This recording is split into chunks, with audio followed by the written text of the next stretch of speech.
Se pensarmos a questão da homossexualidade a partir da teoria freudiana, é preciso começar por um ponto fundamental. Nos 3 ensaios sobre a teoria da sexualidade, Freud afirma claramente que a pulsão sexual humana não possui um objeto fixo. Para a psicanálise, o interesse sexual exclusivo de homens por mulheres também não é um fato evidente da natureza, biologicamente determinado, como ocorre no instinto animal.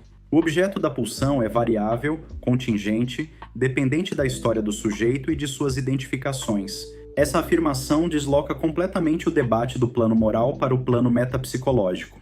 Freud demonstra que a sexualidade se organiza inicialmente por meio de pulsões parciais, oral, anal, escópica, sádica, masoquista, que não estão subordinadas desde o início à primazia genital. A genitalidade, como organização unificada, é uma conquista tardia do desenvolvimento. Portanto, a heterossexualidade não pode ser considerada simplesmente como destino natural da sexualidade, mas como resultado de um processo de organização pulsional. Isso implica reconhecer que a homossexualidade e a heterossexualidade são destinos possíveis da libido. Em Sobre a Psicogênese de um caso de homossexualidade feminina, Freud afirma que não compete à psicanálise solucionar o problema da homossexualidade. Sua tarefa é revelar os mecanismos psíquicos que participaram da determinação da escolha de objeto e remontar esses mecanismos às disposições pulsionais. Essa posição é coerente com toda a construção metapsicológica anterior. A psicanálise não opera como instância normativa, mas como investigação dos destinos da libido.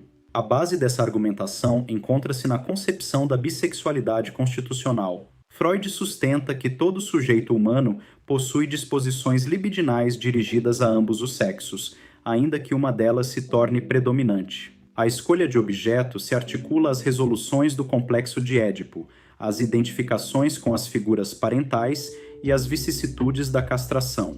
Não se trata de um ato voluntário consciente, mas de um destino pulsional. Ao afirmar que a sexualidade ultrapassa a genitalidade e que o prazer é sua finalidade primária, sendo a reprodução um objetivo secundário, Freud rompe com a tradição médico-moral de sua época. Ele insere no mesmo campo teórico a sexualidade infantil, as chamadas perversões e a sexualidade dita normal. A diferença entre normal e patológico não é qualitativa, mas quantitativa e estrutural. Depende das pulsões predominantes, do modo como se organizam e do grau de sofrimento implicado. Nesse sentido, a homossexualidade não é, para a psicanálise, sinônimo de perversão.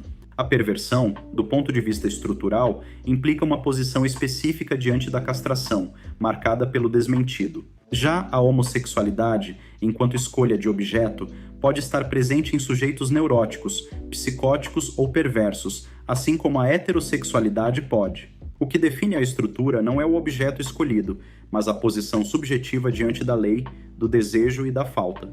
Freud também mostra que os sentimentos afetuosos e amistosos, reunidos sob o termo ambíguo amor, são moções pulsionais inibidas em sua finalidade sexual.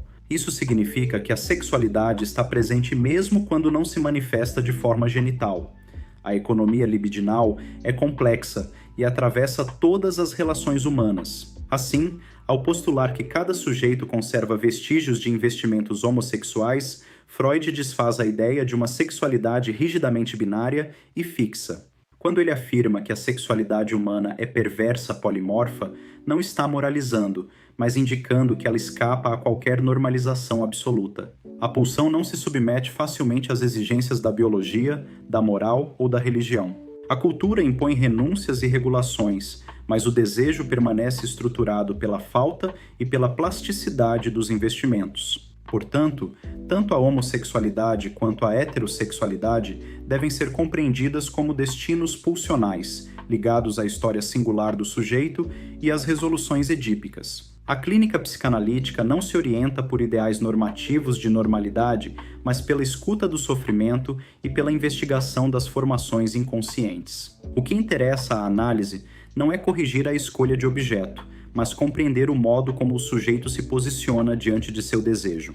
Esta aula é parte de um percurso que não se faz com pressa nem com respostas prontas. A psicanálise se constrói no tempo, no contato com o texto, com o pensamento e, sobretudo, com a escuta.